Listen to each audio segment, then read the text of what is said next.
Welcome to Hardening Devices. After watching this video, you will be able to evaluate methods to secure and harden devices, identify device and system vulnerabilities, and determine best practices for common security threats. Hardening is the process of securing a device to minimize vulnerabilities. You can harden devices by disabling unneeded device features, regularly updating device firmware, OS, and software, and using firewalls, VPN, and antimalware. The more layers of security you use, the safer your data and devices will be. To protect your applications and OSes, turn on auto updates for PCs, phones, tablets, and routers. Outdated systems are huge targets for hackers, and this includes systems that are missing updates, antivirus or firewall, or running unsupported operating systems. Work done on personal computers is also a risk since those devices are not managed by a security team. For secure apps, OSes, and drivers, only install from app stores, authorized resellers, and manufacturers, and check software for digital signatures and update regularly. Patches are updates to apps and OSes that fix security weaknesses. Companies regularly release patches alongside system improvement updates to make sure that their customers are safe from new threats.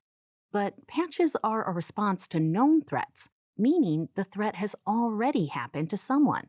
To prevent unknown threats, also use multifactor authentication, virtual private networks, and strong passwords.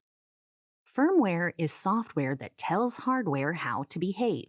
Security firmware protects devices and data from malware and tampering.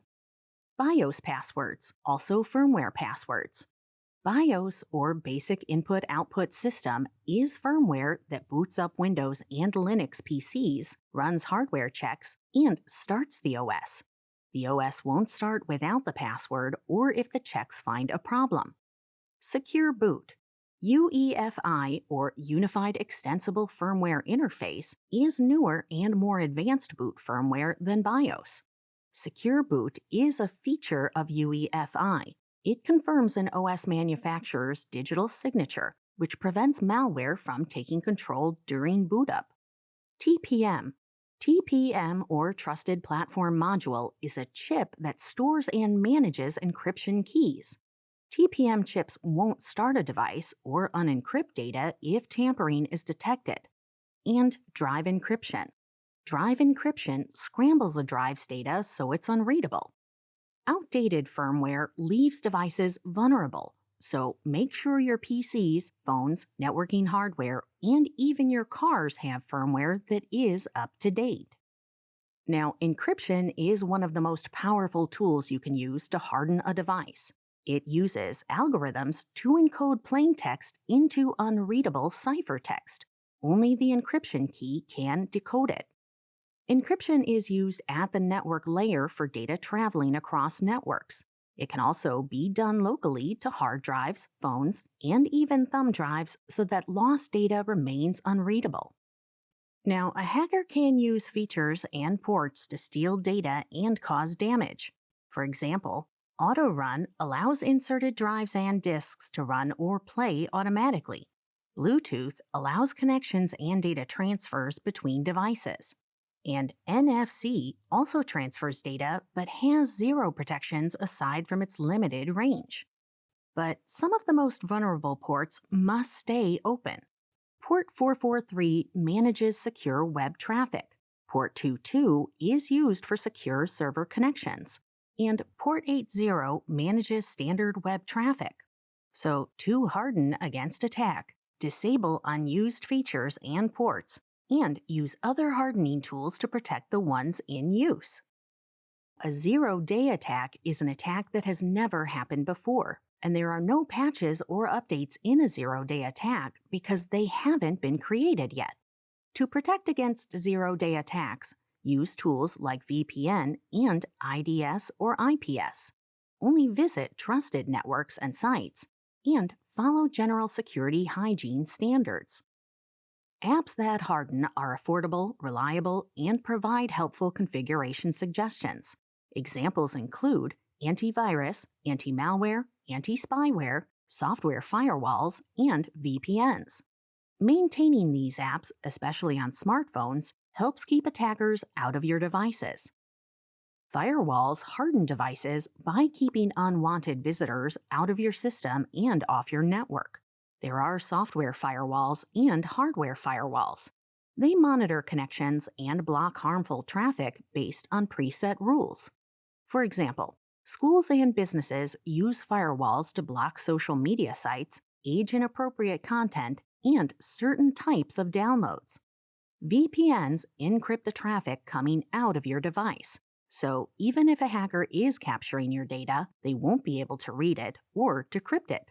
And VPNs and firewalls range in cost, and some are even free.